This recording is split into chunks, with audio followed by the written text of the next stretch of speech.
What's up, you guys? We got UFC 314 Volkanovski vs Lopes full card recap, in which this weekend's fight card was absolutely fantastic. There was a ton of great fights, a lot of finishes, from knockouts to submissions to even some decisions that I didn't see happening. But we're going to go ahead and recap this entire card, so let's go ahead and jump right into it, with the first bout of the night being Nora Cornolle versus Hailey Cowan, in which I had Nora Cornolle to beat Hailey Cowan. I thought she was going to do it via decision, but she ends up getting it done via submission in the second round via a rear naked choke, and it was fantastic. After facing early adversity from the side of Hailey Cowan because of the fact that she was taken down early, she was maintained early, she was not able to get up. Hailey was able to control her, able to pepper her with shots, and able to keep her down the entire first round. It was a dominant performance for the side of Hailey Cowan. And then second round comes, and there's a little bit of a shift in tides to where Nora Cornolle starts finding some success not only in the striking department but also in the grappling department, out grappling Hailey Cowan, out transitioning her, and then ultimately finding the submission on her in the second round, again via rear naked choke. It was absolutely phenomenal. Her transition, her grappling in the second round changed fully. You could see her getting the better of Hailey Cowan and ultimately locking in the rear naked choke submission for the second round finish. And if you rode with me on Nora Cornolle, I had her over Hailey Cowan. I thought she was going to win a very close tit for tat back and forth fight between Hailey Cowan, but ultimately she found an opening and ultimately exploited it to the best and got the submission finish in the second round via rear naked choke. Good shit if you rode with me on the Nora Cornolle side. And let's go ahead and run it to the next fight on this card in Tresean Gore versus Marco Tulio, in which I had Marco Tulio to knock out Tresean Gore, and he did exactly that. He overwhelmed him, he picked him apart, and ultimately got the knockout. And it was very, very impressive. If you did not see this fight was one of the best prelim fights, especially at the beginning. Tresean Gore landed some nice shots in the first round, but ultimately Marco Tulio landed the better strikes, started to pick apart Tresean Gore, and started to outwork him, and ultimately found that knockout shot. It was a brutal straight shot down the middle that left Tresean Gore out completely. And Tresean Gore is honestly super tough. He got knocked down multiple times, still got right back up to his feet, still tried to fight back, and still tried to hang in there. But ultimately, Marco Tulio is a stellar striker with phenomenal skills and got rid of Tresean Gore in devastating fashion via second round knockout. And Marco Tulio is definitely going to be somebody that I'm going to be looking out for in the future. With his striking skill set in this middleweight division, he's going to do phenomenal. I really believe so. So definitely keep an eye out on Marco Tulio, who just put on an absolute showcase against Tresean Gore and got the second round knockout. And let's go ahead and run it to the next fight on this card, in which is Sumudaerji versus Mitch Raposo. And I had Sumudaerji over Mitch Raposo. This went exactly as planned. I had Sumudaerji to outstrike Mitch Raposo and to keep this on the feet, where he ultimately had the advantage. And that's exactly what happened. Sumudaerji, though facing adversity again in the first round, he overcame it. Mitch Raposo landing some nice takedowns and garnering some control time in the first round, but ultimately couldn't do any of that after the first round. He was then outstruck, outgrappled, and ultimately outfought. To be completely honest, Sumudaerji was able to pick him apart, able to maintain that distance, able to keep him at the ends of his punches, and ultimately got the better of him. Even in the grappling department, Sumudaerji, even when getting taken down, was able to quickly get back up to his feet and quickly back to where he had that advantage, which is the striking department, and able to pick and piece apart Mitch Raposo. Something that Mitch Raposo was kind of lacking in is the striking department. He wasn't able to close that distance. Yes, he was able to land some takedowns, but what did he do with them? Nothing. he wasn't able to keep Sumudaerji down, especially after the half of the second round. You could definitely tell as soon as Sumudaerji was getting up, you could see it in Mitch Raposo's face. He was kind of feeling it, or you could see it was wearing on him. So I could kind of tell Sumudaerji was going to start turning up, in which he did. He ended up outstriking, out-grappling, and outworking a Mitch Raposo for the split decision win, 29-28. And honestly, Sumudaerji kind of shocked me a little bit with the grappling side of things, because Mitch Raposo was relentless with the takedowns. But again, Sumudaerji with that long frame, it really helped him to stay up, and he ultimately kept it where he had that advantage, which was the striking department, and got the win over a tough, gritty prospect in Mitch Raposo via split decision, 29-28. And if you roll with me on the Sumudaerji pick, I told you, striker Sumudaerji gets it done. But let's go ahead and run it to the next fight on this card. In the lock of the week, Michał Oleksiejczuk versus Sedriques Dumas. And I couldn't have said this anymore. Michał Oleksiejczuk was the lock of the week. His knockout prop, I had it as a lock of the week as well, sitting at a plus 135, and I believe Oleksiejczuk was a negative 185 when I mentioned it. He was a absolute lock. I mean, he dusted Sedriques Dumas. Dumas was not able to even really land on him whatsoever. His striking was awful. Michał was able to pressure him, keep that high guard, and just walk him down and just pepper him with shots. And Sedriques just could not do anything, and eventually got caught, got dropped, and got finished by Michał Oleksiejczuk. Boom! Michał Oleksiejczuk comes in, gets the finish over Sedriques Dumas, who is absolutely awful in the striking and the grappling. And I told you that because he got absolutely worked by Josh Fremd, who is mediocre. Now you give him Michał Oleksiejczuk, and he wipes the floor, gets the knockout, and finishes it within the first round to give us the easy lock of the week money. And let's go ahead and run it to the next one in Darren Elkins versus Julian Erosa. And I had Julian Erosa in this one.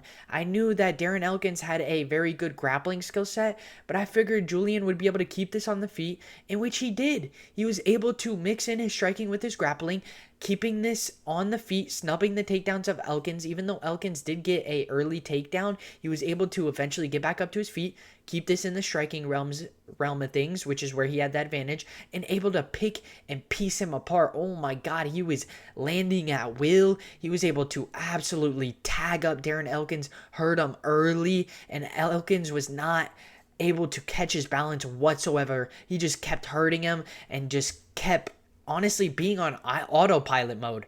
That's exactly what Elkins was on. He was on autopilot mode, could not find his balance, was just surviving, in which Julian Erosa eventually finds the finish, gets him down on the ground, starts ground and pounding him, and ultimately gets the finish over a tough, gritty veteran in Darren Elkins. And it was a phenomenal finish, honestly. There was so many times where I was like, oh my God, he's out on his feet. He's literally autopilot mode right now. He's completely out on his feet, in which they didn't even stop it. But eventually they did, and Julian Erosa gets the first round knockout, or technical knockout rather, over Darren Elkins, the tough, gritty veteran. And let's go ahead and run it to the next fight on this card in Jim Miller versus Chase Hooper. And I love this fight. I mean, this is legit the younger Chase Hooper versus the older Chase Hooper, I feel like. Jim Miller is a crafty veteran with a very good striking and grappling skill set, but so is Chase Hooper. He's a prospect with both good striking and good grappling, and he showed it here. There was a lot of great grappling exchanges in this fight, a lot of twist and pretzels between these two, in which Chase Hooper was able to outstrike him and outgrapple him, and did so phenomenally. I mean, he was able to stay slick on his feet, able to maneuver on his feet, not get hit by the big shots of Jim Miller, and able to find the clean takedowns, take him down, garner some control time, and ultimately get the better of a savage in Jim Miller. I mean, let's not forget Jim Miller's 38-19. He's a great fighter, and Chase Hooper was able to honestly put on a performance against him and look super good. Yes, in moments, Chase Hooper was in some tough positions, but ultimately he was looking more dominant throughout the entire fight. His striking has been getting a lot better, which we saw here. He was able to piece and pick apart Jim Miller and was able to really be very mobile and very quick on that inside boxing range and get the better of Miller. Not only that, again, mixed in the striking with the grappling, ultimately finding success and getting the better of Jim Miller and winning via unanimous decision 29-28 over a tough, gritty Jim Miller. A very, very tough, greedy Jim Miller. I knew that Chase Hooper was going to win, but again, his money line was a -900, so it was very hard to get any type of value out of that. But I did figure Chase Hooper would win. I knew it would be either submission or decision. I ultimately went with decision, and he ends up winning it via decision against a veteran in the game in Jim Miller. And let's go ahead and run it to the next fight on this card in Yan Xiaonan versus Vienna Gianroba, in which I had Vienna Gianroba to beat Yan Xiaonan. I knew that Vienna Gianroba would be able to fare well in the striking department, but even better in the grappling department, really applying pressure and really just chain wrestling.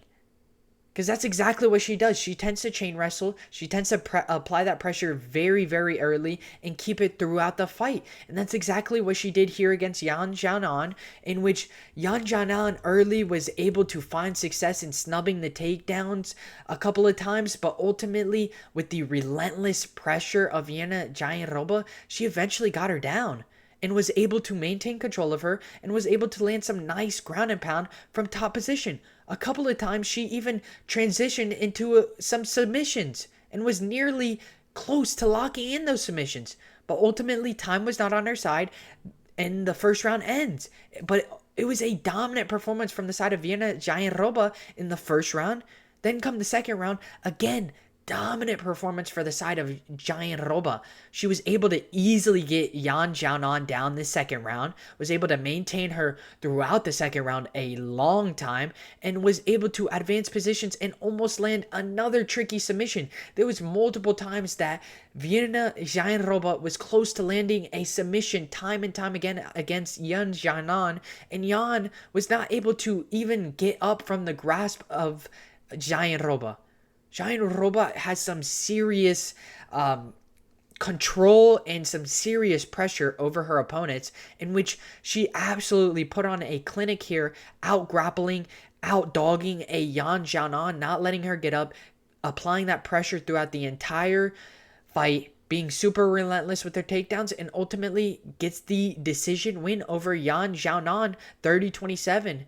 In which I had Vienna Gianroba. I knew that eventually she would get the takedowns, and Yan Xiaonan, her ability to get up is terrible. Like, she has good defense when she is being taken down, but as soon as you get her down to the ground, she is terrible at getting back up to her feet, in which Vienna Gianroba fully exploited that side of things and got the decision win 30-27 in dominant fashion over a very talented Yan Xiaonan. And let's go ahead and run it to the next fight on this card in the featured prelim in Dan Ige versus Sean Woodson. And this one was a super interesting one because Dan Ige and Sean Woodson had a early stoppage. A very early stoppage. Dan Ige tagged Sean Woodson. I'm not saying he didn't tag him. I'm not saying he didn't pour it on there late in the third round. He was landing some nice hammer fists. But Sean Woodson was definitely getting up. And there was no, like, dip of the head, nothing like that. He was getting up. He was working his way back to his feet before ultimately getting called off by the ref. In which that was a terrible stoppage. You cannot tell me that wasn't a terrible stoppage. He did not look out in any way, shape, or form. He actually looked like he was getting back up to his feet to start striking again before ultimately getting called off by the ref. a absolute atrocious stoppage by the referee. But let's go ahead and get back to the great performance from the side of Dan Ige. It's not like you can say anything bad about him. He put on an absolute great performance. He was striking just alongside with Sean Woodson. It was a very tit for tat, back and forth fight in which Sean Woodson, in my books, was doing a little bit better. Yes, he wasn't landing the most powerful strikes, but he was landing some nice inside hooks and was out voluming Dan Ige, in which the judges did see it differently than me. I kind of saw it as Sean Woodson maybe 1-1 over Dan Ige because Dan Ige did tag him in the first. So I thought Dan Ige took first, Sean Woodson took second, if I'm not mistaken, or maybe I flip-flopped those. But either way, I believe that it was definitely an early stoppage. I think that the ref should have let it go on. But either way, Dan Ige went in there. He performed, and he showed that he is a stellar striker, which we already knew. He was in there. He was taking some shots from Sean Woodson, who was out voluming him, but he was able to land some nice overhands and land some nice damage, and ultimately, eventually found the knockout shot and got rid of the Sean Woodson in the third round by technical knockout, in which, again, controversial ending, but still got to give props to Dan Ige, who went out there and ended up beating somebody with a 7-inch reach advantage, which is crazy. Dan Ige is that dog. Don't ever sleep on him. And let's go ahead and run it to the next fight on this card in Nikita Krylov versus Dominick Reyes. And I told you guys to pick Dominick Reyes. I have been on his side the entire week. I knew a first round knockout was incoming. I even called the knockout prop sitting at a plus 375. I thought that was absolutely ridiculous, especially for the surging, up and coming Dominick Reyes, who is reviving his career and has those quick hands and that devastating knockout power, which he showed here. He showed here. Exactly what I said was going to happen happened. Nikita Krylov, who tends to leave his chin up in the air, gets caught by Dominick Reyes and gets slept cleanly. And Dominick Reyes followed it up with some unnecessary ground and pound because obviously you got to. But ultimately, he didn't need it. He landed a flush shot and put Nikita Krylov flat out and did so tremendously quick in the first round. Dominick Reyes is that dude. He is resurging, he is on the come up, and he is going to absolutely perform in these next couple of fights. I am super hyped. I am really looking forward to who they match him up with next. Dominick Reyes is somebody you definitely need to look out for. And if you slept on that pick, then I'm sorry to tell you, man, you lost. But let's go. Dominick Reyes pulls through, gets the knockout, called him at a plus 140, I believe. And then the knockout sitting at a plus 375. So if you hopped on that, good shit. Let's go ahead and run it to the next fight on this main card in Bryce Mitchell versus Gene Silva. And man, oh man, was this a great fight. Oh my God. Bryce Mitchell versus Gene Silva, round one was a great fight. A lot of back and forth striking in which I felt like Bryce Mitchell kind of was landing some nice shots on the feet, but ultimately was not able to land any takedowns at all whatsoever. His grappling was honestly not on par with what he normally puts out, and Gene Silva was able to take full advantage of that, was able to outstrike Bryce Mitchell, was able to even out-grapple in the sense of keeping this on the feet, snubbing the takedowns, and keeping this where he had the advantage, which was the striking department, and ultimately outstruck and picked him apart before eventually locking in a guillotine submission on Bryce Mitchell, which was phenomenal. It was absolutely insane. Everybody was on the knockout prop. You cannot tell me a person that was on this submission prop. Everybody was on the knockout prop, including myself. I had Gene Silva to knock out Bryce Mitchell, in which he ends up locking in a guillotine choke as Bryce Mitchell is going in for a takedown and gets it and chokes out Bryce Mitchell and puts him unconscious. Puts him completely unconscious. If you haven't seen the photo, go look at the photo. Puts him completely unconscious, and it was absolutely, honestly, tremendous. Because Gene Silva, I did not see a submission coming whatsoever, in which he surprises us all, locks in the round 2 guillotine submission, and finishes Bryce Mitchell once and for all, in which many people were kind of 50-50 on this fight, because this was really a striker versus grappler, in which I picked Gene Silva because I knew his grappling would be able to hold up defensively to keep this on the feet where he had the advantage, and he took full advantage, eventually locking in the submission with the guillotine choke. And let's go ahead and run it to the next fight on this main card, in which I got schooled on this one. I had Patricio Pitbull over Yair Rodriguez, and he got absolutely outstruck, out-grappled, and just out-dogged throughout the entire 3 rounds. I mean, Patricio was not able to really close that distance. He was looking very slow and sluggish, and was just, again, not able to close that gap, and just got picked and pieced apart by a Yair Rodriguez. And I mean, there's no other way to put it. Yair was looking phenomenal. His kicks were looking on par. His kicks were sharp, quick, and snappy. He was able to also let the hands fly. I was actually pretty impressed with his ability to mix in his hands with his punches with his kicks, is what I'm trying to say, and get the better of Patricio. I really thought Patricio would be able to close the distance, would be able to land some takedowns, but unfortunately, he was not able to land the takedowns, was not able to really keep control of Yair on the ground, and got beat via unanimous decision 30-27 to Yair Rodriguez. Yair, I slept on him. I really did. I thought that he was going to get beat in the pocket. I thought that close range he would get taken down and Pitbull would be able to take full advantage of the inabilities to grapple on the side of Yair. But no, Yair shows that there are levels to the game. He still got it. He still has phenomenal striking and good enough grappling to keep this on the feet, and even find some moments himself in the grappling department, taking down Patricio Pitbull, and ultimately, again, dominating and winning via unanimous decision 30-27 over a Bellator Savage in Patricio Pitbull. And if you guys are on the side of Yair, good shit, because I really thought that Patricio was going to be able to beat him. Even though he's 37, I thought he still got it. But let's go ahead and run it to the co-main event of the evening in Michael Chandler versus Paddy Pimblett.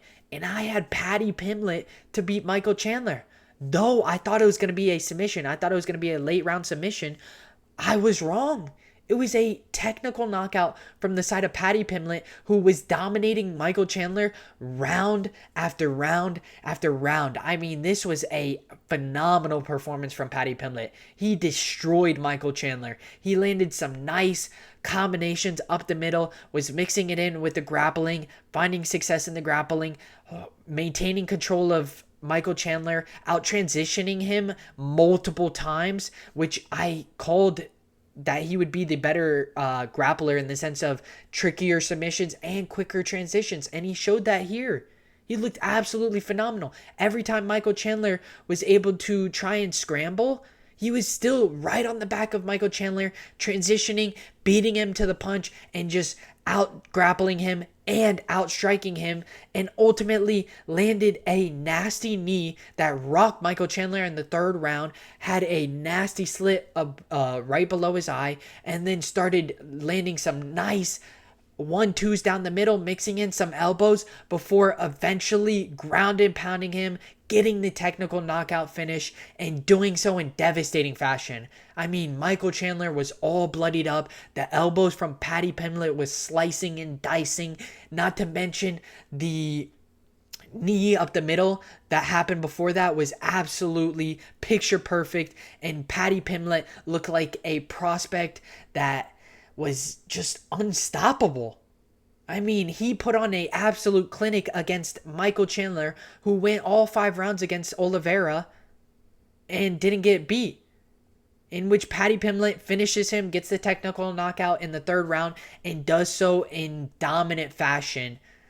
And the side of Michael Chandler, I don't know if he's going to get dropped, but I don't know who they're going to pair him up with next. He is on a huge losing streak. I think he's, 2-4 in his last 6. So, I mean, there's a lot to talk about on that side. But Michael Chandler loses via technical knockout to the up-and-coming star in Paddy, the Baddie. And let's go ahead and run it to this main fight of the night. Main fight in Alexander Volkanovski versus Diego Lopes. And before we get to this real quick, make sure you guys like, subscribe, share with the family, share with an aunt, uncle, friend, share with your neighbor down the street, share with anybody.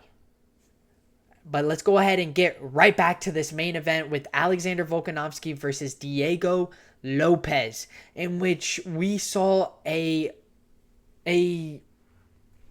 ghost. We saw the ghost of Alexander Volkanovski, the Great, come back into his body and take over again. This was the comeback of a century from the side of Alexander Volkanovski. Everybody was counting him out, including myself. I had Diego Lopes to knock out Volkanovski or to win via decision. But Volkanovski returned back to his old self, came back, and showed us that he still got it. He is still the man. I mean, the way that he was outstriking and just outdogging a Diego Lopes was so impressive to me. He was sitting in the pocket, slugging it out with him. Yes, a couple of times he got caught, including the second round where I believe Diego Lopes took it. But other than that, it was all Volkanovski, in my personal opinion. But again, Volkanovski was able to stick and poke, was able to really use that jab to the best of his ability, use it to kind of maintain that distance on Diego Lopes, and use it to gauge his right hand, and ultimately outstruck and pick apart Diego Lopes over the entire 5 rounds. I mean, he was outstriking him every single round. The only reason Diego Lopes got the second round is because he got the cut open on Volkanovski, and the knockdown. Or the near knockdown, rather.